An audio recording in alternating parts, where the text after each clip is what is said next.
सिद्धेभ्यः। ओम नमः सिद्धेभ्यः। ओम नमः सिद्धेभ्यः। अहिंसा परमो धर्म की। आचार्य भगवान गुरुदेव श्री विद्यासागर जी महाराज की। आचार्य श्री समय सागर जी महाराज की। अनुज श्रमण श्री ओंकार सागर जी महाराज की।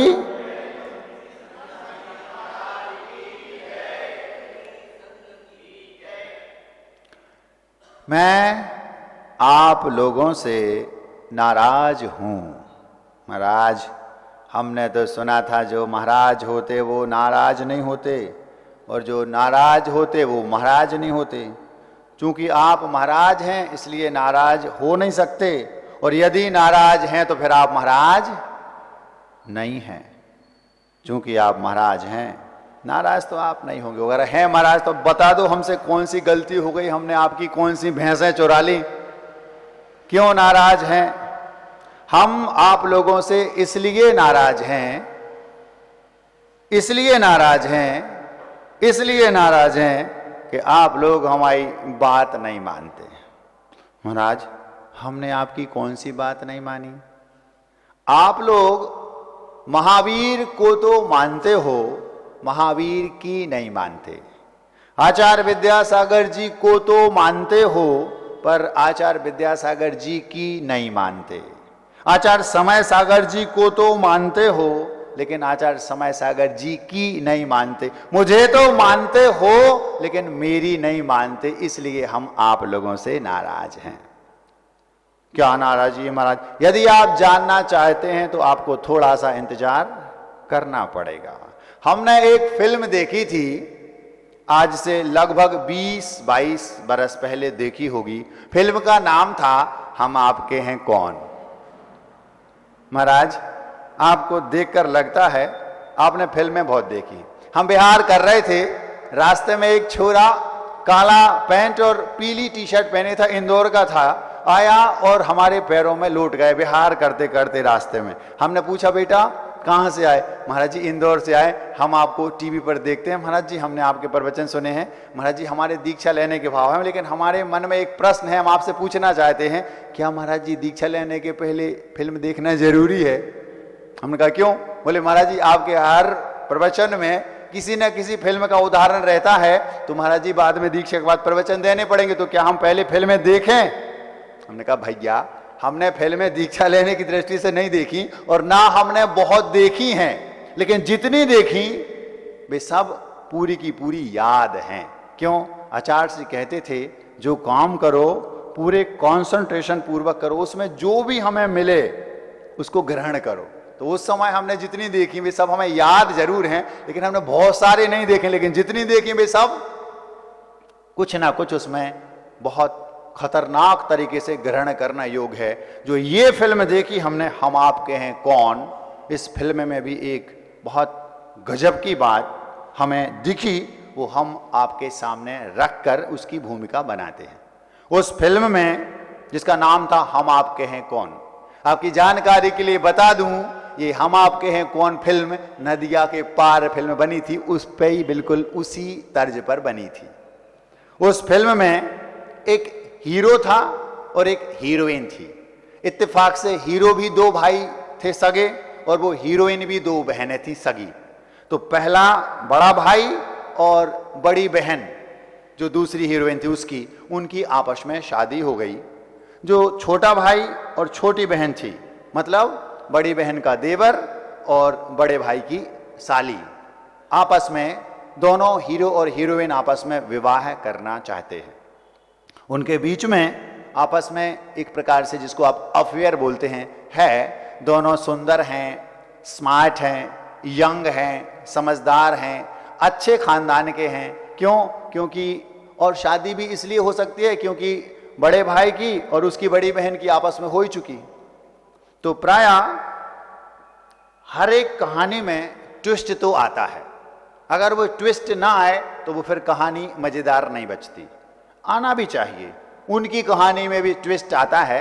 हुआ या ये कि दोनों का, जब उनके बड़े भाई का और उसकी बड़ी बहन का विवाह हो गया, तो वो उसकी बड़ी बहन प्रेग्नेंट हुई। उसका बेटा होना था, मतलब गर्भ में था। और इसी बीच कुछ एक ऐसी घटना घटी कि उसकी डेथ हो गई और उसका जो बेटा था उसका जन्म हो गया उसी समय। मतलब गर्भवती महिला का एक्सीडेंट हो गया, सीढ़ियों पर से फिसल गई वो, और डॉक्टर ने कहा कि या तो एक ही कोई बच पाएगा, और फाइनली वो बच्चा बच गया और उसकी माँ की डेथ हो गई। मतलब जो हीरो था उसकी भाभी की डेथ हो गई, जो हीरोइन थी उसकी बड़ी बहन की डेथ हो गई। अब उसका एक बेटा था छोटा सा, अब वो जो छोटा बेटा है उसको कौन पालेगा? तो घर में आपस में बड़े बुजुर्गों ने चर्चा की, क्यों ना हम उसकी जो छोटी बहन है उससे बड़े भाई की शादी कर दें, जबकि वो किससे करना चाहती है? छोटे भाई से। समझ में आ रही बात? जो छोरी है, एक्ट्रेस है, हीरोइन है, वो उस फिल्म के हीरो मतलब छोटे भाई से शादी करना चाहती है और छोटा भाई उससे करना चाहता आपस में। लेकिन अचानक घर के लोगों के दिमाग में ये बात आई कि इसका जो बड़ा भाई है उसका पुनर्विवाह कर दें अपनी शाली से। तो ये बात बताई नहीं गई कि उससे विवाह कर रहे हैं। अब वो समझ रहे हैं कि हम इसको अपने घर की बहू बना लें। तो इन दोनों ने आपस में क्या सोचा कि बहू बनाने मतलब छोटे से विवाह कर दें, जबकि उन परिजनों को क्या दिमाग में था कि बड़े से विवाह कर दें। अब उसने हाँ बोल दिया और शादी एक प्रकार से तय हो गई, डेट आ गई, सब कुछ हुआ। जब उन्हें कार्ड देखा तो दिमाग खराब, उस कार्ड पर छोटे की बजाय बड़े भाई का नाम लिखा था। कार्ड समझते हो? जो शादी का कार्ड छपता ना, आजकल तो शादियां ही छपने लगी हैं, कार्ड तो छपता नहीं बताते। हाँ, अब उस कार्ड पर जब उसने नाम देखा, हाथों में मेहंदी लग गई, पैरों में जो भी आभूषण थे वो हो गए, दुल्हन बन गई, सब कुछ हो गया। अब यदि मैं ना कर दूं तो बेइज्जती हो जाएगी। एक जमाना था जब बच्चे, बेटा हो या बेटी, अपने खानदान की नाक के खातिर अपने बड़े बुजुर्गों की वैल्यू बनी रहे, इज्जत मिट्टी में ना मिले, इसके लिए अपने पूरे जीवन को तक दांव पर लगा देते थे। हमने सोचा यदि आज की बिटिया होती तो कार्ड को एक साइड निकालती, पूरे घर को इकट्ठा करती और बोल देती कि ये क्या है, हम तो ये समझ रहे थे, मना कर देती, यहां तक कि होने के बाद भाग आती वापस। लेकिन वो संस्कारित भारतीय जीवन शैली से पढ़ी लिखी बड़ी हुई पली बड़ी बिटिया थी, वो चुपचाप कड़वा घूंट पी गई और मन में क्या सोचती है कि मेरे भाग में यही लिखा होगा। लेकिन मैं अपने माँ पिता और अपने बड़े बुजुर्गों की आंख का आंसू बनना नहीं चाहती, मैं उनकी खिलाफ नहीं जाऊंगी। और वो चुपचाप कड़वा घूंट पी के चुपचाप उसने उसको हाँ बोल दिया। अब जो बेटा था छोरा, उसको जब ये बात पता चली तो वो भी इन्हीं संस्कारों का था, उसने भी कोई जवाब नहीं दिया और चुपचाप शांत इस बात को एक कड़वा घूंट पी करके सह गया। क्यों? अगर हम ये बता देंगे कि हमारी शादी, तो हमारे भैया को क्या होगा, उनकी बड़े भाई की खुशी के लिए मेरी खुशियां न्योछावर। आज क्या होता है? आज ये होता है मेरी खुशी के लिए बड़े भाई की खुशियां नहीं, बड़े भाई न्योछावर। समझ में आ रहा? दो भाई आपस में बंटवारे में सारी संपत्ति मुझे मिल जाए, इसके लिए हमने ये तक सुना है कि बड़े भाई को छोटे भाई ने निपटा दिया, उसने बड़े भाई को न्योछावर कर दिया खुद की खुशी के लिए। जबकि उस फिल्म में ये बताया गया अपने बड़े भाई की खुशी के लिए उसने अपना जीवन दांव पर लगा दिया, अपनी खुशियों को न्योछावर कर दिया और चुपचाप किसी से कुछ नहीं कहा और हंस रहा है ऊपर से, लेकिन अंदर से रो रहा है। छोरी भी उससे विवाह करना नहीं चाहती, बड़े भाई से, छोटे से करना चाहती, लेकिन ऊपर ऊपर हंस रही है और अंदर अंदर रो रहा है। अब उस फिल्म में दो हीरो थे और हीरोइन थी, वो तो अलग, लेकिन एक और बेस्ट हीरो था, इन दोनों से भी कई गुना अच्छा श्रेष्ठ, जिसने बहुत बड़ा काम किया। वो था उस फिल्म का एक डॉगी जिसका नाम था टफी। मुझे अभी भी याद है, हमने आज से लगभग 20 साल पहले ये फिल्म देखी होगी, क्योंकि वो जो सीन था उस वक्त जब वो मेरे सामने फिल्माया गया, मैंने उस थिएटर में उसको देखा, दोनों आंखों से आंसू टपक गए। हमने सोचा इसको आप लोगों के सामने रखना ही चाहिए और रख भी रहा हूं। उस फिल्म में हमने देखा वो डॉगी टफी उस दिन जिस दिन शादी की डेट आ गई, ऊपर दुल्हन सजी दुल्हन बैठी है, हो सकता है वो ब्यूटी पार्लर से सीधी आई हो और बैठा दिया गया। सुनते हैं आजकल दुल्हन सीधी 3-4 घंटे पहले जो वेडिंग होती है, मूल मैन वेडिंग, उसके जस्ट पहले उसको ब्यूटी पार्लर में भेजा जाता है। 2-3 घंटे वहां वो व्यवस्थित होके सज धज कर और सीधी स्टेज पर आती है। तो हो सकता है वहां घर में ब्यूटी पार्लर जो कुछ भी वो उनकी समस्या थी वहां से लाया गया, ऊपर वो बैठी है अपने कक्ष में दुल्हन के लिबास में, और अंदर ही अंदर रो रही है, ऊपर ऊपर अपनी सखियों के साथ हंस रही है। नीचे वो छोरा जहां पर विवाह मंडप है, जहां पर शादी होनी है, सारे परिजन बैठे हैं, बड़े भाई दूल्हा के रूप में बैठे हैं, और वो छोरा जो उस फिल्म का हीरो है वो भी बैठा है, वो भी अंदर अंदर रो रहा है। गोरा भी है, छोरा भी है और रो भी रहा है, और हाथों में उस पप्पू को मुन्ना छोटा सा जो अपने बड़े भाई का बेटा था उसको लिए और उसको खिला रहा है। किसी को कुछ एहसास आभास नहीं होने दे रहे दोनों के दोनों। क्यों? क्योंकि घर के सदस्यों की खुशियों में हम शामिल हैं। अपने जीवन को, जो कोई छोरा है किसी छोरी से विवाह करना चाहता हो, छोरी छोरे से विवाह करना चाहता हो, वे अपनी खुशी के लिए यहां तक कि अपने माता पिता को तक मानने से इनकार कर देते हैं। एक घटना घटी थी आज से लगभग 4-5 साल पुरानी बात है। बिटिया 18 के ऊपर हो गई और बेटा तो 20-22 का था ही।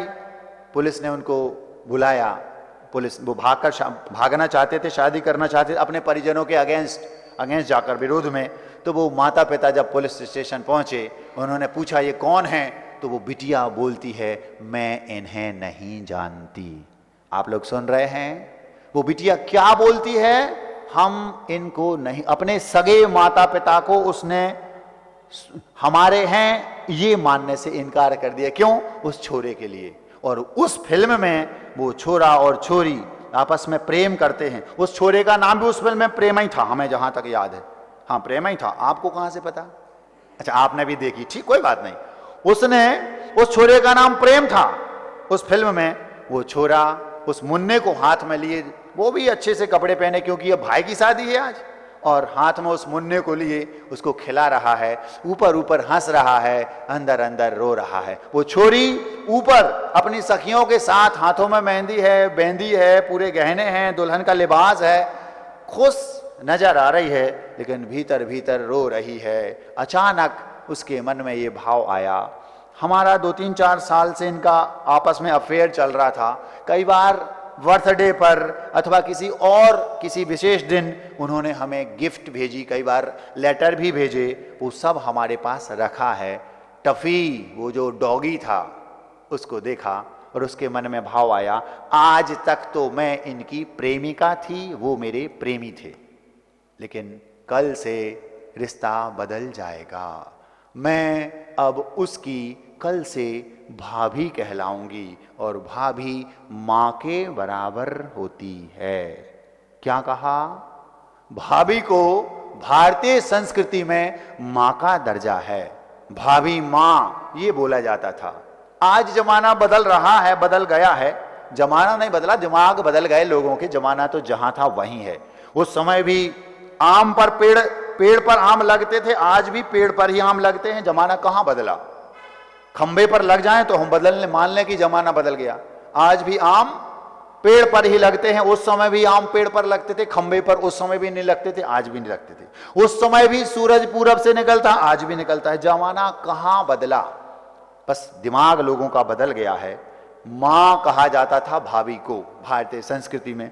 वो सोचती है बिटिया फेरे के पहले क्यों ना मेरे पास उनकी जो जो गिफ्ट्स हैं, जो उन्होंने मुझे बर्थडे पर या और लेटर वगैरह लिखे, वो जो कुछ भी मेरे पास है, गहने जो कुछ भी उन्होंने मुझे गिफ्ट किए थे, वो मैं क्यों ना उन्हें वापस लौटा दूं थैंक यू के साथ, और ये कह दूं आज से हमारा आपका रिश्ता समाप्त। रिश्ता क्या था अभी तक? प्रेमी प्रेमिका का। अब हम कल से आपकी मां कहलाएंगे, भाभी मां, और आप कहलाओगी हमारे बेटा, पुत्र समान। देवर पुत्र के जैसा होता है और भाभी मां के जैसी ऐसा देवर और भाभी का रिश्ता होता था, आज भी है। जिन संस्कारों में घरों में संस्कार हैं उनमें बस उसने आओ देखा ना ताओ। और उस बिटिया ने एक पत्र लिखा तुरंत दुल्हन के लिबास में, और उस पर लिखा सब वही शब्द लिख दिए, सॉरी, और आज के बाद हम आपकी कल से भाभी कहलाएंगे, और अपने तरीके से उन्हें सारे शब्द लिख दिए।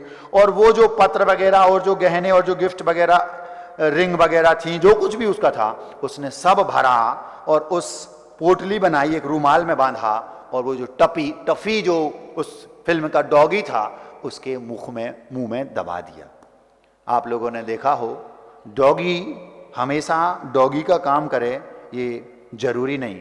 कभी कभी एक डॉगी एक योगी का काम कर जाता है, और कभी कभी एक योगी डॉगी का काम भी कर जाता है।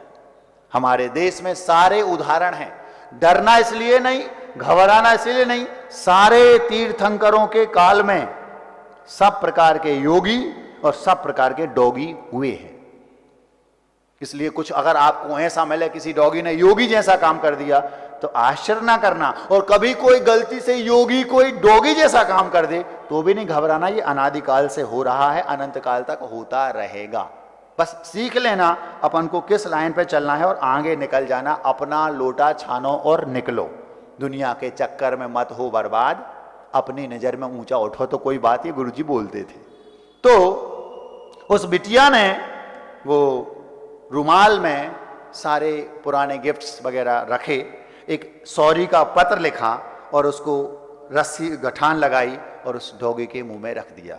आप लोग ये मत समझना कि डॉगी ने मुंह में कुछ फंसाया है तो वो हिंसा की दृष्टि से फंसाया होगा। कभी बिल्ली के बच्चों को आपने देखा होगा, बिल्ली के बच्चे अपने मुख में दो प्रकार से दबाती है बच्चों को। एक चूहे को दबाती है तो वो उसकी दबाने की जो पकड़ है, स्टाइल है, वो अलग होती है। और वही बिल्ली जब अपने स्वयं के बच्चे को एक स्थान से दूसरे स्थान ले जाती है तो मुंह में दबा के अलग स्टाइल में, अलग अंदाज में, अलग तरीके से ले जाती है। कभी आपने देखा हो तो आप स्मरण कर लो, देखा होगा। बस वो जो टफी था उस घर का एक सदस्य था। आज के घरों में भी कई टफी हैं, लेकिन उस टफी जैसा हो तब तो रखने में कोई बाधा नहीं, लेकिन आज तो अलग ही टाइप के टफी हैं।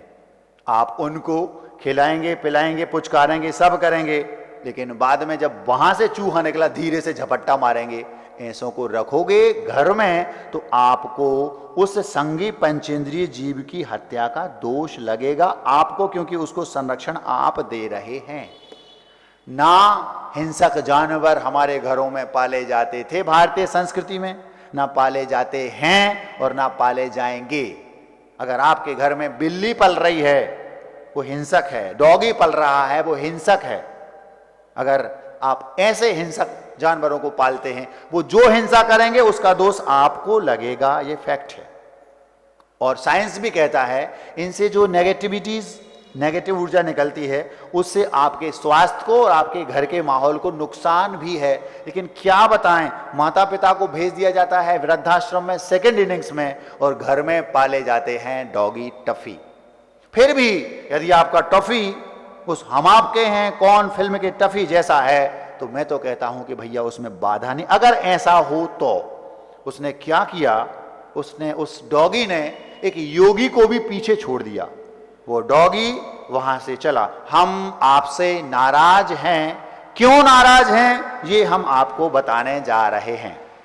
वो डॉगी, उस दुल्हन ने, उस नायिका ने, उस फिल्म की एक्ट्रेस ने अपनी सारी कहानी उस पर छोटी सी लिखी, सॉरी लिखा, और वे सारे जो उसको गिफ्ट्स मिले थे वो सब उसमें बांधे, पैक किए और डॉगी के मुंह में दबा दिए, इस भावना से कि टफी जा और इनसे कहना, उनसे मतलब अपने मालिक से प्रेम से कहना। प्रेम माने गुस्से में नहीं, प्रेम माने वो वाला नहीं, प्रेम माने प्रेम से मतलब वो जो प्रेम है। क्यों अब उसने नाम लेना, अब क्योंकि वो देवर है ना, अब तो देवर कहलाएगा, तो प्रेम से कहना जाकर, प्रेम ये पत्र पढ़ लो और ये सब उसको दे दो।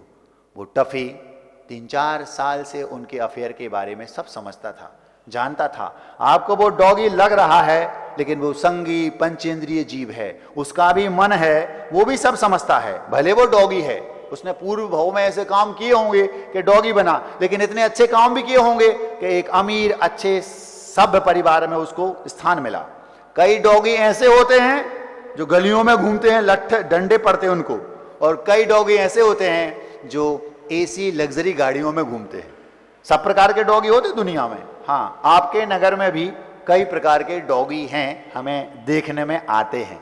हम बताएंगे नहीं कौन कैसे क्या कब कहां, लेकिन हैं, हमने ये देखा है। वे उस दुल्हन ने, होने वाली उस दुल्हन ने उस बिटिया को उसने भेज दिया उसको, और धीरे से वो टफी के मुंह में दबाया। अब वो टफी जा रहा है वहां से, वो टफी वहां से जा रहा है और सीढ़ियां उतर करके 4-5 कदम तो वो चला, 4-5 सीढ़ियां नीचे उतरा और 4-5 सीढ़ियों के बाद वो खड़ा हो गया। अब आपने अगर कभी देखा हो, जोर जोर से ट्यूनिंग बजने लगी, धुन बजने लगी, क्या हरे राम हरे कृष्णा हरे राम हरे कृष्णा, ऐसी उस फिल्म में, मतलब ऐसी कंडीशन है कि वो क्या करे क्या करे। वो खड़ा है सीढ़ियों पर, एक साइड दूल्हा जो बड़ा भाई है वो अपने मित्रों के साथ खुशियां मना रहा है, मतलब दुल्हन का इंतजार कर रहा है, और एक दूसरी साइड वो छोटा वाला प्रेम, जो उस फिल्म का हीरो था, जो उस प्रेमिका का प्रेमी था, वो वहां मुन्ने को गोद में लिए खिला रहा है। वो अंदर से रो रहा है, वो दुल्हन ऊपर अंदर से रो रही है, लेकिन उसने सॉरी लिखकर उस पत्र पर भेजा, मुंह में दबाए है। अब टफी को कहा, टफी जा बेटा, सिर पर हाथ फेरा,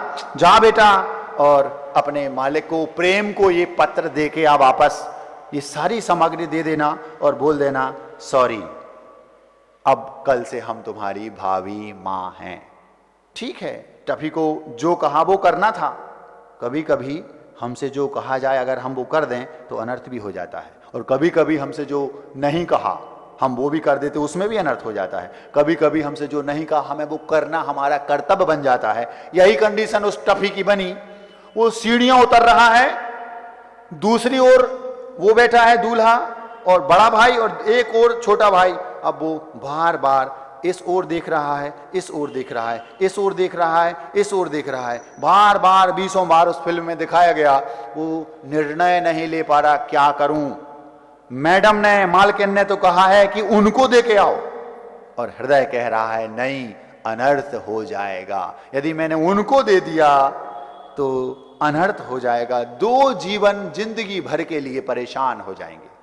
और यदि मैंने इनको दे दिया तो अब भी दूध का दूध पानी का पानी हो जाएगा, सारा खेल अपने आप प्रकट हो जाएगा, आनंद आ जाएगा। क्या करूं क्या करूं, बस बार बार वो मुंह यहां वहां यहां वहां यहां वहां देख रहा है। वो टफी है, डॉगी है, लेकिन उसके हृदय में योगी पना चल रहा है और ट्यूनिंग चल रही है। हरे राम हरे कृष्णा हरे राम, ये आवाज जोर जोर से आ रही, जैसे स्पीड बढ़ती जा रही, और वो डॉगी एकदम से कूदा और कूद करके इस ओर ना जाकर वो जो बड़ा भाई था उसके सामने जाकर खड़ा हो गया। उसने, अरे डॉगी, टफी ये क्या है तेरे मुंह में? उसने निकाला, खोला, देखा, अरे इसके मुंह में तो कुछ है, क्या है इसमें? उसको खोला, उसमें वो पत्र लिखा था, उसमें लिखा था प्रेम, अभी तक जो कुछ हुआ उसको भूल जाओ, अब हम कल से तुम्हारी भाभी मां हैं। ओह, जो तुमने हमें गिफ्ट भेजे, जो प्रेम पत्र भेजे, वो सब उसमें भरे थे। उसने देखा, पढ़ा और 1 मिनट में उसको सब समझ में आ गया। उसने टपी को थैंक यू बोला और उसको प्रेम के पास गया और बोलता, प्रेम ये क्या है? अब देखो, इस भाई ने, छोटे भाई ने अपना कर्तव्य निभाया, हमारे बड़े भाई की खुशियों के लिए अपनी खुशियों को दांव पर लगा दिया। और वो बड़ा भाई था, उसने अपना कर्तव्य निभाया। जब उसको पता चला कि बात ये है तो वो जाकर बोलता, प्रेम तूने ये ठीक नहीं किया। क्यों? तूने मेरे लिए अपनी खुशियों को दांव पर लगा दिया। तूने मेरे भाई, तुझे अपने बड़े भाई पर भरोसा नहीं था। वो कहता है, भैया मुन्ने के लिए मैंने ये किया। उसको लज्जा आ रही है, सिर नीचे है। बोलते, जो मां, मुन्ने के लिए जो बिटिया मां बन के उसको पालन पोषण कर सकती थी, क्या वो चाची बनकर नहीं कर पाएगी? और फिर ये हुआ कि उसकी शादी फिर उसी से हो गई जो छोटा था। और ये सब बाद की बात है। मूल बात जो इसमें थी वो टफी की, उस टफी ने सही समय पर बोला। यदि वो टफी सही समय पर नहीं बोलता तो क्या अनर्थ नहीं हो जाता? बस हम यही आपको समझाना चाहते, इसीलिए हम आपसे नाराज हैं। दुनिया में 4 प्रकार के लोग होते हैं। पहले प्रकार के लोग वे जो बोलते ही नहीं। आप लोगों ने देखा होगा कई घरों में, प्राय प्रत्येक घर में, और नहीं तो कम से कम 4 घरों में एक का रेशो तो आ ही जाएगा। हर चौथे घर में एक ऐसा व्यक्ति होता है, या महिला हो चाहे पुरुष, वो बोलते ही नहीं। पत्नी ने भोजन बनाया, क्यों, कैसा लगा, कोई जवाब नहीं, ना अच्छा ना खराब। क्यों, शाम को क्या बना लूं भोजन में, कोई जवाब नहीं। मंदिर गए, पूजन करने गए, बाजू में एक दादाजी पूजन कर रहे हैं, पूछा दादाजी द्रव्य कहां रखी है, कोई जवाब नहीं, बोलेंगे ही नहीं, जवाब ही नहीं देंगे। कॉलोनी में कई ऐसे भी लोग मिलेंगे, आप उनसे बोलो भैया जय जिनेंद्र, कोई जवाब ही नहीं। ऐसे लोग दुनिया में हर चौथे घर में मिल जाएंगे। घर के लोग इनसे परेशान है, भैया कुछ तो बोलो, क्या मौन ले लिया है, वे बोलते ही नहीं। ये पहले प्रकार के लोग हैं, इनसे दिमाग खराब होता है। सामने वाले का भैया शाम को भोजन करोगे, क्या खाओगे, कुछ नहीं बोले, कुछ बना दिया तो कुछ नहीं बोले, अच्छा बना तो कुछ नहीं बोले, बुरा बना। ऐसे लगता है जैसे ये घर में बैरागी दीक्षा लेके रह रहे हो, दीक्षित हो। या ऐसा लगता है कि शायद ये बैरागी थे, इन्हें दीक्षा लेने का भाव तो था, लेकिन इत्तेफाक से अनफॉर्चुनेटली इनकी शादी हो गई, सो ये रह रहे हैं तो बैरागी। लेकिन दिक्कत ये है, यहां नहीं बोल रहे घर में, बाहर तो खूब मुंह चलाएंगे मित्रों के साथ, तो दिमाग खराब होता। भैया या तो मौन ही ले लो, कम से कम पता तो रहेगा इनका मौन है, बातें नहीं करते तो पूछेंगे ही नहीं, कुछ भी पूछो कोई जवाब ही नहीं। या तो ऐसे लोगों को मौन ले लेना चाहिए आजीवन, और नहीं तो हम तो कह रहा है दीक्षा लेके हमारे बाजू में बैठना चाहिए, क्यों, बैरागी कहलाए। और नहीं तो कम से कम थोड़ा बहुत जवाब दो, जो पूछा उतना तो जवाब दो, सामने वाले को अच्छा लगता है। आपसे पूछना चाहते हैं, आप अपनी पत्नी से कुछ पूछें, वो जवाब ना दे, कैसा लगता है, कुछ तो बोलो, गुस्सा आती है। पति देव से आप पूछे क्यों ऐसा क्या करना, हमने सोचा है शाम को अपन फिल्म देखने चले, कुछ भी बोला, उन्होंने कोई जवाब ही नहीं दिया। अब या तो हाँ बोल दो या ना बोल दो, कुछ तो बोल दो भाई, लेकिन कोई जवाब नहीं। ये वे लोग हैं जो कुछ बोलते ही नहीं। इन लोगों से दिमाग खराब होता, हमारा नहीं आपका। ये पहले प्रकार के लोग हैं, कुछ बोलते ही नहीं। लेकिन हमारी नाराजी का ये विषय नहीं है। ये पहले प्रकार के लोग हैं। दूसरे प्रकार के लोग वे हैं दुनिया में जो जरूरत से ज्यादा बोलते हैं। पहले प्रकार के कौन, जो बोलते ही नहीं। दूसरे प्रकार के वे जो जरूरत से ज्यादा बोलते हैं। घर में एक डॉगी है, दिन भर वो मान लो भौं भौं करेगा, तो फिर क्या करोगे, या तो आप उसको घर से भगा दोगे या डंडे पड़ेंगे, पकड़ के डंडे से 2-4 पीट दिए, शांत हो गया। आप जरूरत से ज्यादा बोलोगे तो पिटाई होगी, बेइज्जती होगी, इज्जत आपकी घर में रहेगी नहीं, वैल्यू बचेगी नहीं, और प्रायः ये सोचा जाएगा या तो अगर डॉगी है तो घर से भगा दो, और अगर दादा हैं दादी हैं और कोई घर का और सदस्य जो दिन भर पकड़ पकड़ मचाए है, तो ऐसा लगता भैया भगवान मेरे महावीर मेरा एक काम कर दो, ये दादी बहुत पकड़ पकड़ करती है, इनका इंतजाम कर दो। ये भाव आएगा आपके मन में, आता है कि नहीं। क्या करें, अति मंदिरों में, कॉलोनियों में, घरों में, हर कॉलोनी में 2-4 तो ऐसे मिल ही जाते। सुबह से शाम घर के बाहर भी बैठी है, कोई निकला कुछ नहीं तो भी क्यों आ गई, क्यों चली गई, कहां गई थी, कोई ना कोई 4 उनके पास बैठ, पकड़ पकड़ दिन भर चलेगा, 1 सेकंड मुंह बंद रह नहीं सकता। यहां तक कि केवल मुंह नहीं, दिमाग भी। कई लोग ऐसे हैं, घरों में मिल जाएंगे आपको, उनको कुछ भी हो घर में, उनको उससे पूरी उनकी उसका निबंध चाहिए, जानकारी पूरी चाहिए कि हुआ क्या। कोई आया, कौन है ये, क्यों आई, वो बहू कहेगी दादी माँ चुप रहो, आपको का लेना देना, आप तो माला फेरो, भगवान का नाम लो, नहीं, कौन है, किसके यहां से आई, क्या करती है, मंदिर में होंगे तो उसका वो, इसका ये, ऐसा उसका वैसा हो गया, इसका ऐसा होगा, उसका दिमाग खराब। वो बहू सोचती होगी भगवान मेरे महावीर मेरा एक काम कर दो, हम इनसे परेशान हैं, इनका इंतजाम कर दो, सोचती होगी वो। आपके गांव की बात नहीं कर रहे, आपके गांव की दादियां दादा तो ऐसे हैं कि हम क्या बताएं, इतने अच्छे हैं, कैसे हैं ये हम अशोकनगर में बताएंगे। हाँ, यहां तो हम किन की बात कर रहे हैं, कुंभराज वालों की, वहां के दादा दादियों की बात कर। बूढ़े हो गए, 60-70 साल के हो गए, अब तुम्हें का लेना देना, घर में 4 बच्चे हैं, उनकी बहुएं हैं, नाती पोते हैं, जिसको जो करना करने दो, अपना खाओ पियो और आनंद से। मान लो घर में टेलीविजन है तो प्रवचन लगा लो महाराज के, सुनो शांति से, नहीं तो अपने किताब ले लो, स्वाध्याय करो, नहीं तो अपने माला ले लो, हरे राम राम राम करो, इसमें सार है। नहीं तो इज्जत नहीं बचेगी घर में, ध्यान रखिए, चाहे वे दादा हो चाहे दादी। 70 के बाद तो जो करना जिसको सो करो, ऐसा होना चाहिए।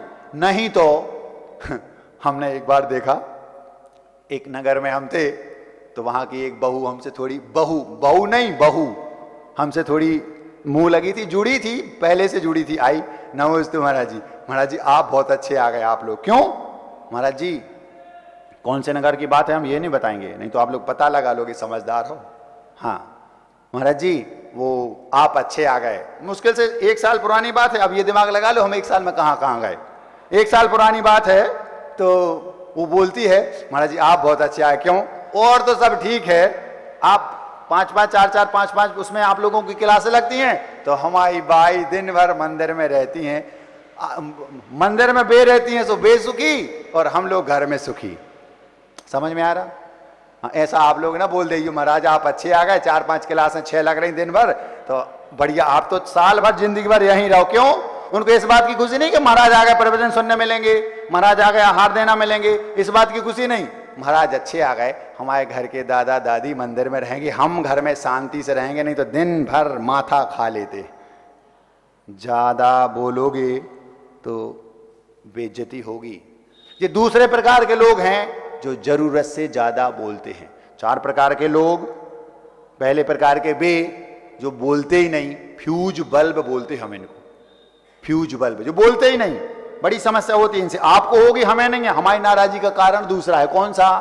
जो दूसरे प्रकार के हैं वे लोग जो जरूरत से ज्यादा बोलते हैं, पकड़ पकड़ लगाए रहेंगे। डॉगी ज्यादा भौंका तो डंडे पड़े, घर से बाहर निकाल दिया, भगा दिया, शांति से बैठेगा तो बैठो। और दादाजी ने ज्यादा पकड़ पर की, दादी ने की खूब जरूरत से ज्यादा, तो फिर उनके बारे में भी उन्हें सोचना पड़ता है, या तो महाराज के पास भेजो, और नहीं है तो फिर किसी वृद्धाश्रम में मीठे शब्दों में बोलेंगे, आपके मित्र वहां पर हैं, आपका जीवन अच्छे से गुजरेगा, हम लोग यहां दोनों की जॉब है, आप वहां रहो, ऐसा बोलना पड़ेगा, उनकी मजबूरी है। क्यों? आप जरूरत से ज्यादा घर में बोलते हो। एक फिल्म देखी थी, आप ये ना बोलियो महाराज जी आपने कितनी फिल्में देखी। उस फिल्म में वो एक शोले उस फिल्म का नाम था, 25-30 साल पहले देखी होगी। उसमें वो उस फिल्म की हीरोइन थी बसंती। तो वो तांगा चलाती थी, छन्नो धन्नो क्या नाम था उसकी, तांगे वाली वो घोड़ी का, तो वो इतना पकड़ पकड़ करती थी। उस फिल्म का एक हीरो था, वो तांगे में पीछे बैठा है, एक हीरो उसके बसंती के साथ आगे बैठा है। अब वो पकड़ पकड़ पकड़ पकड़ मचाए है, वो कानों में रुई ठूस लेता है पीछे, अगर आपने देखी हो, तांगे में बैठा। क्यों? और उसी से खुद से बोलता है, आप कानों में रुई ठूस के। क्यों? दिमाग खराब हो रहा है। जरूरत से ज्यादा सुनने से दिमाग, हम एक सीमा से ज्यादा सुन नहीं सकते। इसलिए कॉलेज स्कूल्स में जो पीरियड होता है वो 45 मिनट का होता है। 45 मिनट से ज्यादा अंतर मुहूर्त इसको बोलते हैं आपकी भाषा में, अंतर मुहूर्त से ज्यादा किसी की कैपेसिटी नहीं होती सुनने की। बस एक पीरियड पौन घंटे का हो, 50 मिनट का, उसके बाद फिर थोड़ा सा रेस्ट चाहिए, फिर एक पीरियड पौन घंटे का हो। क्यों? इससे ज्यादा हम सुन नहीं सकते। तो दादियों और दादाओं, अगर आप घर में बोलते हैं, थोड़ा तो मुंह को विश्राम दिया करो। ज्यादा बोलोगे तो बेइज्जती होगी, ध्यान रखना। हम नहीं कह रहे। एक हमने कहानी पढ़ी थी, बहुत छोटी सी, अब भी 2 मिनट में याद आ गई। ज्यादा बोलने में गड़बड़ क्या होती है। एक सज्जन थे, उनको नाव पार करके नदी के उस पार जाना था। विद्वान थे, लेकिन पकड़ पकड़ पकड़ पकड़ मचाए रहते थे। बेचारा जो नाविक था उससे बोला, भाई हमें नदी पार करा दो। तो ठीक है, तो कितने पैसे? इतने पैसे लो, दे दिए, पैसे वाला था। नाव से नदी पार कराना है। अब बैठ गया, 10 कदम ही नहीं चला, और बोलने का शौक था, किससे बोले या तो अकेला बड़बड़ाएगा, किसी से बोलेगा, जरूरत से ज्यादा बोलोगे तो क्या होगा? वो बोलता है नाविक से, क्यों तुम्हें संस्कृत आती है? उसने बोला नहीं, हमें नहीं आती। अब वो सोचा ये कुछ बात कर रहे, लेकिन वो शांत प्रकृति का था। अब जवाब सुन लिया, अब इसका दिमाग फिर भी चल रहा है, फिर उसको गुदगुदी बोलना तो कुछ ना कुछ है। वो बोलता नहीं आती, तो ये क्या बोलता है? तुम्हारा 25% जीवन बर्बाद है, क्यों तुम्हें संस्कृत नहीं आती। उसने कोई जवाब नहीं दिया, उसने कहा लेने देना अपन को, जे जाने अपन को पैसे मिल गए, बाहर निकले। थोड़ा सा आगे चला, फिर उसको गुदगुदी हुई बोलना तो ज्यादा बोलता ना, जरूरत से ज्यादा। फिर धीरे से बोलता है, क्यों तुम्हें प्राकृत आती है? वो बोलता है भाई साहब नहीं आती। जैसे उसने कहा, अब इसको बोलना है, मुंह में खुजली चल रही बिना बोले, बोलता है प्राकृत आती है? बोले नहीं आती। तुम्हारा 50% जीवन बर्बाद। तुम्हें संस्कृत आती नहीं आती, 25% जीवन बर्बाद। प्राकृत आती नहीं आती, 50% जीवन बेकार, किसी काम का नहीं है। फिर थोड़ा आगे चला, पूछता है, फिर उसको गुदगुदी हुई, मुंह में खुजली चली, क्यों तुम्हें इंग्लिश आती है? वो बोलता बाबूजी नहीं आती। तुम्हारा 75% जीवन बर्बाद है। संस्कृत आती नहीं आती, 25% जीवन बर्बाद। प्राकृत आती नहीं आती, 50% जीवन बर्बाद। इंग्लिश आती नहीं आती, 75% जीवन बर्बाद है। तुम्हारा 75% जीवन बर्बाद है। अब वो कुछ कह नहीं रहा, वो कह रहा भैया तुम्हें नाव से नदी पार कराना, तुमने पैसे दे दिए, हम नाव कह रहे का लेना का देना, लेकिन पकड़ पकड़ पकड़ पकड़ चलेगी, कुछ नहीं। अब एक बार तो कोई सुन लेगा, 2 बार सुन लेगा, 3 बार, आखिर बहू भी कब तक सुने बेचारी घर में। दिन भर तुम का बनाओ, क्या बनाया, कल ही तो बनाया था, कैसा बनाती, क्या, दिमाग खराब तो होगा। उसका दिमाग खराब हुआ किसका? जो वो नाविक था, इस बार उसकी बारी थी। संस्कृत आती नहीं आती, 25% जीवन बर्बाद। प्राकृत आती नहीं आती, 50% जीवन बर्बाद। अंग्रेजी आती नहीं आती, 75% जीवन बर्बाद। बस वो थोड़ा और आगे चला, अब नाव बिल्कुल बीच लहर में पहुंच गई और थोड़ा सा नाव में तूफान सा आया, मतलब समंदर में या जो तालाब था उसमें तूफान सा, तेज हवाएं चली तो नाव डामाडोल होने लगी। अब वो धीरे से पूछता है, क्यों तुम्हें तैरना आता है? बोलता नहीं आता। बोले तुम्हारा 100% जीवन बर्बाद है। समझ में आ रहा? जरूरत से ज्यादा बोलोगे मुंह की खाओगे, मुंह की। इसलिए अपने आप को संयमित रखो बचनों। लेकिन हमें जो हमारी नाराजी का विषय है वो ये भी नहीं है, हम इस बात से भी नाराज नहीं हैं। जो नहीं बोलते पहले प्रकार के, उनसे भी हमें कोई समस्या नहीं।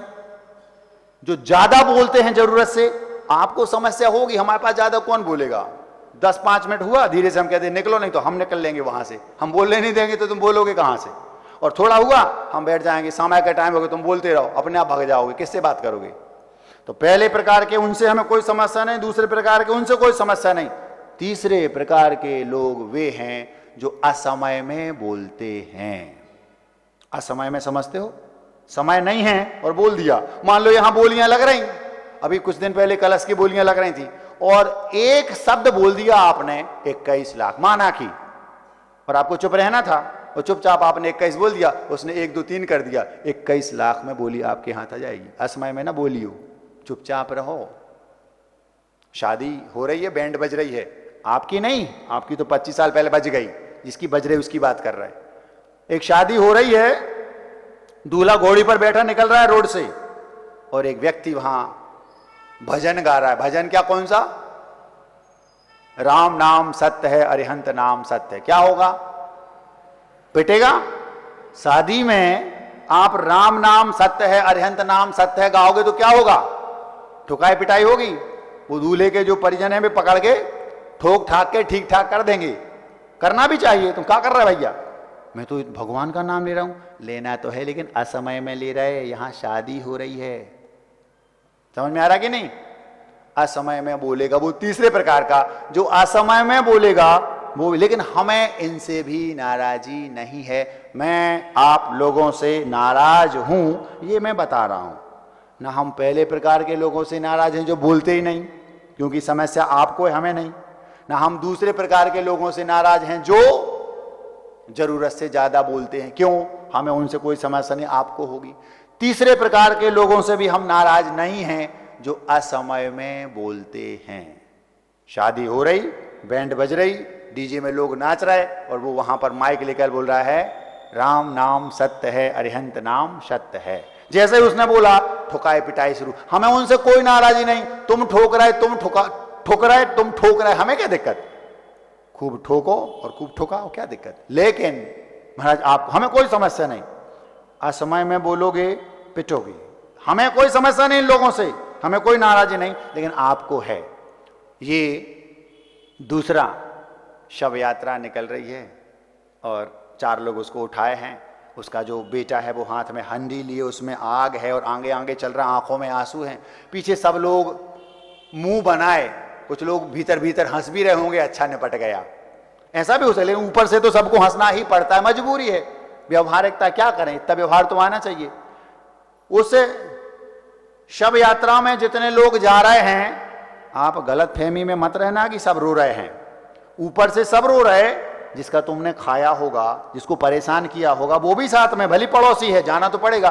हो सकता है वो अंदर से हंस रहा हो, जरूरी नहीं कि वो रो रहा हो। लेकिन हम तो अभी ये कह रहे कि उस शव यात्रा में एक व्यक्ति साथ में है और जा रही है शव यात्रा, और वो गाना गा रहा है आज मेरे यार की शादी है। क्या होगा, वो भी पिटेगा, भैया तुम्हारा दिमाग खराब है। ये असमय में बोलना हुआ। शादी में गा रहा है, अभी शादी में ये गाने का समय नहीं है कि राम नाम सत्य है, अरिहंत नाम सत्य है। और उस शव यात्रा में ये गाने का समय नहीं है कि आज मेरे यार की शादी है। आप असमय में बोल रहे दोनों जगह। शादी में बोलना चाहिए यार की शादी और वहां बोलना चाहिए राम नाम सत्य, लेकिन आप उल्टा कर रहे, दोनों कंडीशन में आप असमय में बोल रहे, गड़बड़ होगा। सुनते हैं द्रौपदी थी, द्रौपदी, उसने केवल असमय में इतना बोल दिया था, अंधे का पुत्र अंधा। बैंड बज गई, पूरी महाभारत हुई, 18 दिन तक चली, कौरवों का पूरा वंश नाश हो गया, केवल असमय में इतना बोल दिया, अंधे का पुत्र अंधा। आप लोगों से कहना है, जब घर में पतिदेव आते हैं तो मूड देख लो। आपने मान लो उनका दिमाग खराब है, कुछ बोल दिया, ऐसा अनर्थ भी हो सकता है जिंदगी भर भी उसकी भरपाई ना हो पाए। समय सही है कि नहीं ये देखो, लेकिन हमें इससे कोई दिक्कत नहीं। चाहे आप शव यात्रा में यार की शादी है बोलें, चाहे आप यार की शादी में राम नाम सत्य बोले, हमें कोई दिक्कत नहीं, हम इनसे नाराज नहीं हैं। तो महाराज घंटा भर होने को है, आप नाराज हैं, बताओ तो क्यों हैं? हम आप लोगों से नाराज हैं। नाराज हम इसलिए हैं कि जो चौथे प्रकार के लोग हैं, जो समय पर नहीं बोलते, हमें उनसे नाराजी है। 4 प्रकार के लोग, पहले प्रकार के वे जो बोलते ही नहीं, दूसरे प्रकार के वे जो जरूरत से ज्यादा बोलते हैं, तीसरे वे जो असमय में बोलते हैं। इन तीनों से हमें कोई नाराजी नहीं, इन तीनों से आपको समस्या होगी, आप नाराज हो, नहीं होना तो मत हो। लेकिन जो चौथे प्रकार के लोग हैं, जो समय पर नहीं बोलते, वो हमारी नाराजी का कारण है। आपके समाज में, आपके नगर में, आपकी कॉलोनी में, आपके घर में ऐसे लोग हैं जो समय पर चुप रहते हैं। अगर वो हम आपके हैं, कौन फिल्म में टफी समय पर नहीं बोलता तो क्या होता बताओ? असमय में तो आप बोलने में माहिर हैं, लेकिन समय पर भी बोलें। जो व्यक्ति समय पर नहीं बोलता वो भी पागल, और जो असमय में बोलता है वो भी पागल। असमय में बोलोगे तो तुम्हें समस्या होगी, लेकिन समय पर नहीं बोलोगे तो फिर समस्या मुझे भी होगी। क्यों? क्योंकि ये आपका कर्तव्य है। सुनते हैं 4, 8, 15 दिन पहले अभी पास में एक नगर में किसी ने कुछ कह दिया, सारी समाज एक साथ एक पल में इकट्ठी होकर तुरंत उन्होंने एक्शन लिया। क्यों? आप समय पर बोले। यदि आप नहीं बोलते तो कल क्या होता बताओ? राम अगर समय पर रावण को ठिकाने नहीं लगाते तो क्या होता? उन्होंने समय पर जरूर बोला। हमने सुना है दिल्ली में अभी प्रोटेस्ट किया था बच्चों ने, 1 बार, 2 बार, 10 बार, 50 बार, 70 बार पेपर लीक हो गया बताते हैं, 70-75 बार। आखिर सब्र की कोई सीमा होती है। उन बच्चों ने ठान लिया और इकट्ठे हो गए दिल्ली में जंतर मंतर पर, पूरे देश को हिला दिया। पीएम साहब को उनकी गलती नहीं है, गलती तुम्हारी, तुम सो क्यों रहे, बोलो ना। सुनते हैं जब तक बच्चा रोता नहीं मां दूध नहीं पिलाती। अगर वो देश का राजा है, मां है, तो आप उनके बच्चे हैं, तो आपका कर्तव्य बोलो, तो बताओ तो समस्या क्या है। सारे बच्चों ने इकट्ठा होकर समय पर बोला कि ये गलत है। सरकार एक्टिव हुई और उन्होंने बहुत अच्छे तरीके से जो जो होना चाहिए बिल्कुल उन्होंने वो ही किया। मैंने एक दिन सोचा था सरकार एक्टिव नहीं है, ऐसा नहीं, अगर नहीं होती 22 लाख बच्चों को एक महीने के अंदर पुनः 22 लाख बच्चों को एक महीने के अंदर पुनः पेपर दिला करके और रिजल्ट दे देना, ये छोटी मोटी बात नहीं है।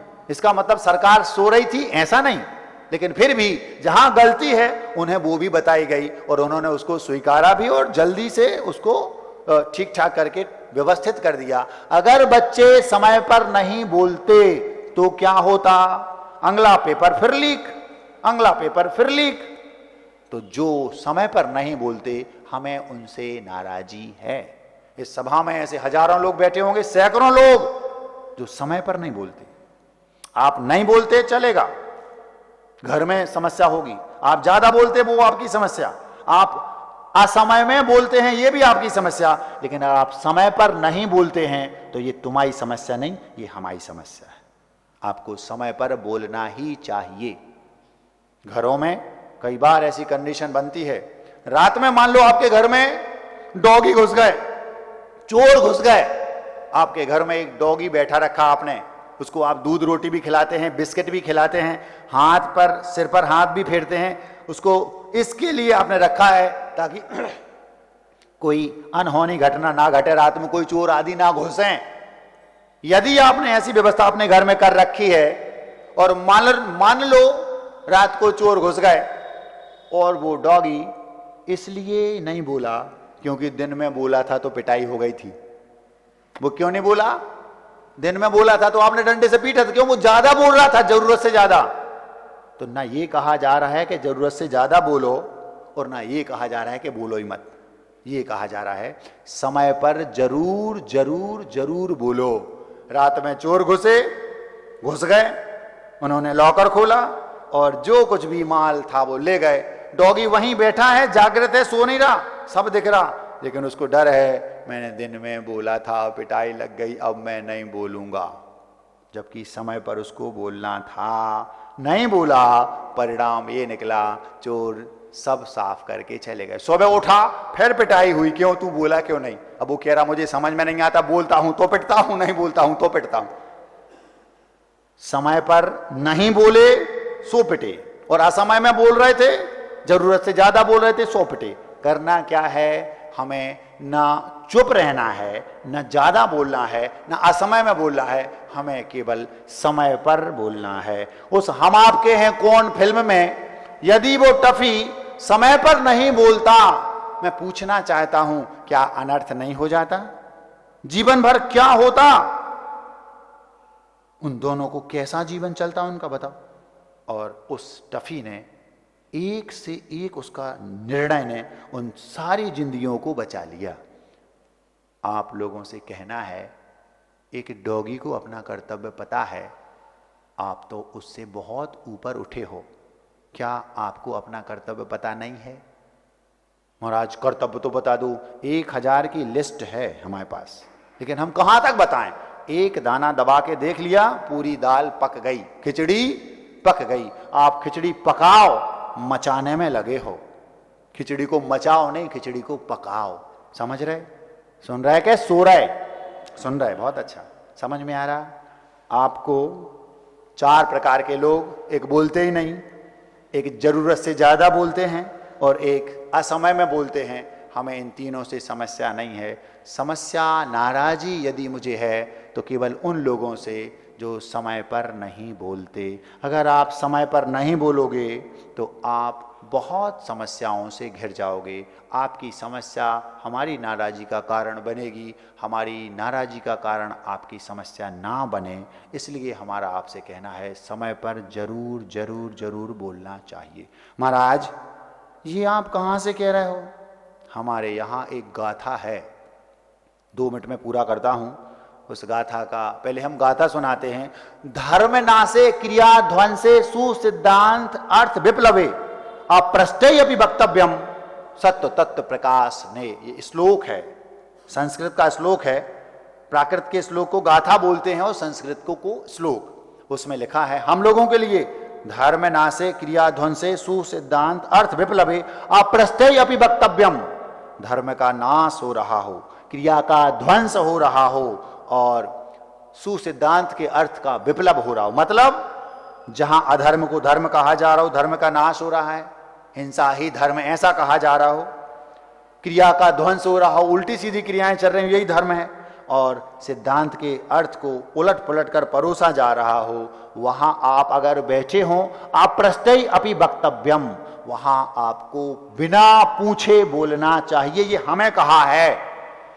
हम अगर चुप रहेंगे तो मौनम स्वीकृति लक्षणम, हम भी उसी श्रेणी में आ जाएंगे। समय पर जरूर बोलें। ये गाथा है, इसी गाथा को आधार श्लोक है, इसी श्लोक को आधार बनाकर ये आज का वक्तव्य रखा। बहुत मार्मिक है। अगर आप इसको उस भाव से समझेंगे जिस भाव से हमने आपके सामने रखा, आपको लगेगा हाँ महाराज बात तो बड़ी है। जब हमें यह कहा गया है कि आपको बोलना ही चाहिए, सत्य तत्व प्रकाश से वास्तविकता का प्रकाशन हो, इसके लिए आपको बिना पूछे बोलना पड़ेगा। उन बच्चों को धन्यवाद देना चाहिए आपको, जिन्होंने सरकार को बताया कि आप ऐसा करो, और सरकार को भी इसलिए धन्यवाद देना चाहिए, उन्होंने आपकी मंशा के अनुरूप वो कार्य किया और अब सब कुछ व्यवस्थित हो गया। जब भी कभी कहीं ऐसा लगे कि यहां ऐसा होना चाहिए, उल्टा हो रहा है, आपका कर्तव्य है आप समय पर जरूर जरूर जरूर बोलें। नहीं बोलोगे तो फिर आप ही इसके जिम्मेदार कहलाओगे। उस हम आपके हैं कौन के फिल्म के उस टफी को याद रखना, उसने अपना कर्तव्य बखूबी निभाया। अब आपको अपने कर्तव्य निभाने की बारी है। अगर मान लो आप नहीं निभाएंगे तो वो टफी क्या सोचेगा मालूम? वो ये टफी ये सोचेगा, क्या पता कब से शुरू ऐसे लोगों में ये सिलसिले हैं, कौन जाने इसी आबो हवा में ये बड़े पले हैं, और कर्तव्य ना निभा पाने वालों से उसे अब कोई हमदर्दी ना थी। अरे ऐसे लोगों से तो हम आवारा डॉगी भले हैं। वो ये सोचेगा कौन? वो टफी। भैया जब तुम नहीं निभा पा रहा है मनुष्य होके और हम अपना कर्तव्य निभा रहे तो फिर तुमसे हम ही अच्छे। समझ रहे?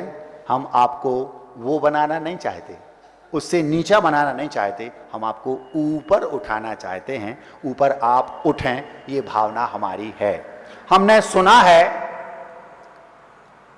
आपके राघवगढ़ नगर में एक बहुत अच्छा आयोजन, अनूठा आयोजन होने जा रहा है पर्युषण पर्व में, जो आपकी डेट है 16 से 25 सितंबर तक। आज तक के इतिहास में पहली बार ऐसा अनूठा आयोजन आपके राघवगढ़ नगर में होने जा रहा है। 10 दिन के विद्याधर, इस शीर्षक से केवल 20 बच्चों को, जिनकी उम्र 18 से 30 साल तक की है, जो मैरिड नहीं है, वो उन केवल 20 बच्चों को लघु श्रवण बना करके उनको साथ में, दोनों मुनिराजों के साथ में 10 दिन लघु श्रवण बन के बिताना है। बहुत अनूठा अनोखा आयोजन है।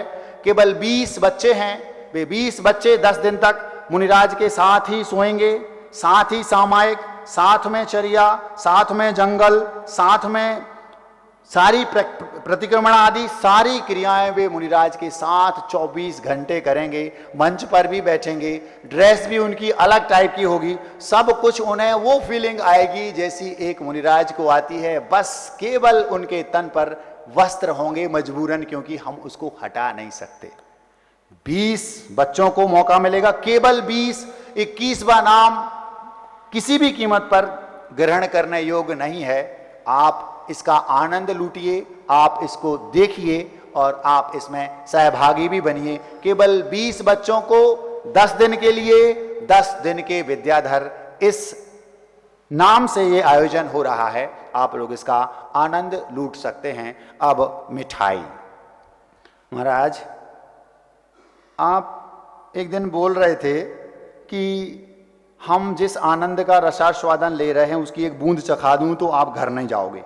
तो किसी बच्चे ने हमसे कहा महाराज वो बूंद कैसी है, तो हमने सोचा कि अपन इनको 10 दिनों में वो बूंद चखा दें, हो सकता है उनको वो टेस्ट आ जाए तो बहुत बड़ा काम हो जाएगा। 20 में से अगर 20 विद्याधरों में से कोई एक विद्याधर जैसा विद्यासागर बन गया तो अपना तो काम हो जाएगा।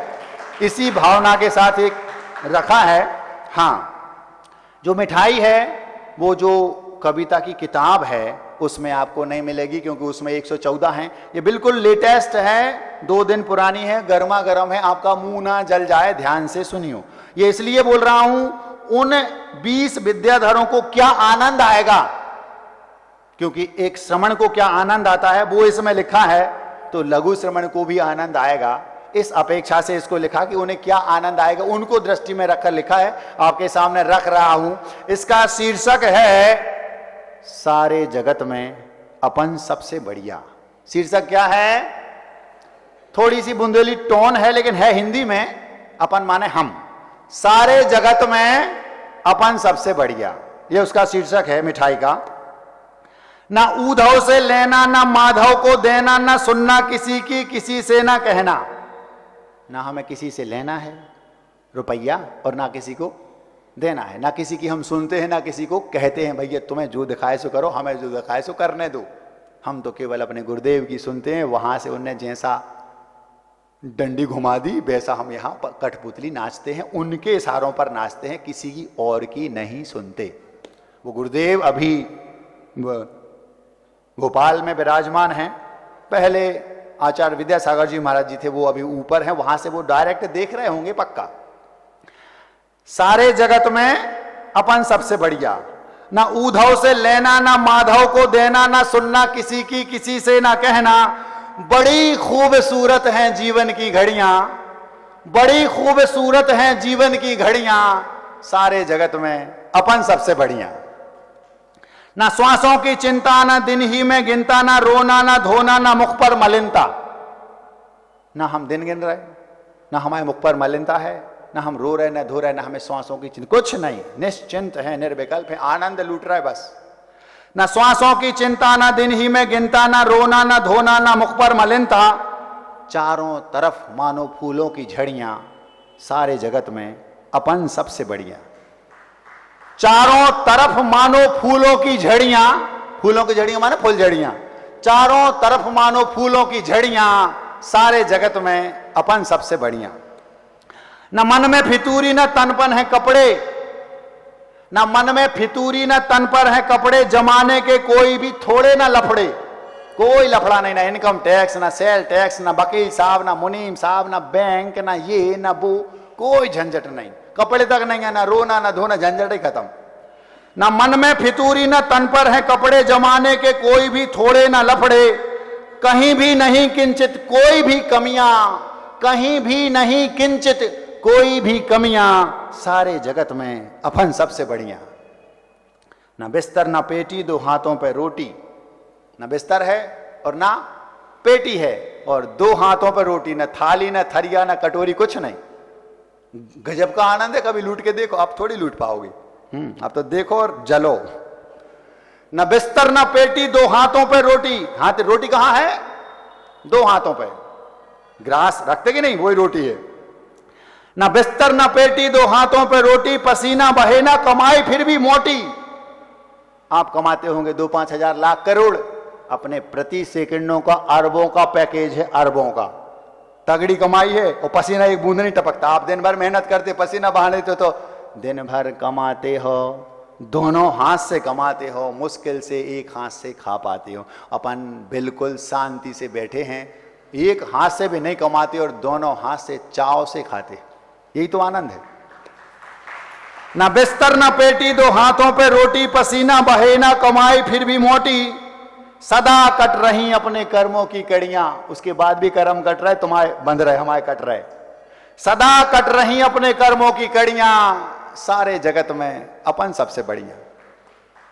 दुनिया में भी अपनी दुनिया निराली है।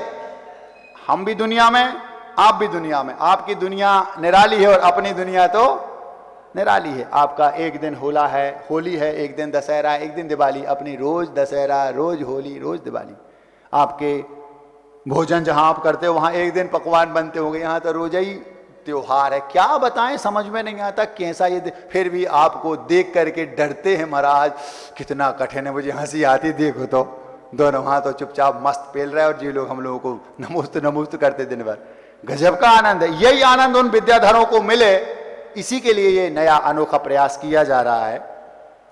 दुनिया में भी अपनी दुनिया निराली है, हर दिन दशहरा है, होली दिवाली है, जहां से भी गुजरो वहीं दीप लड़ियां। दीप माने दीपक की लड़ियां, जहां से गुजरते हैं वहां दिवाली के जो दीपक सजाते हैं ना आपके लिए दिवाली के दिन एक दिन आप उनकी लड़ियां लगाते हैं। यहाँ रोज दशहरा, रोज होली, रोज दिवाली, रोज दीप की लड़ियां लगती हैं।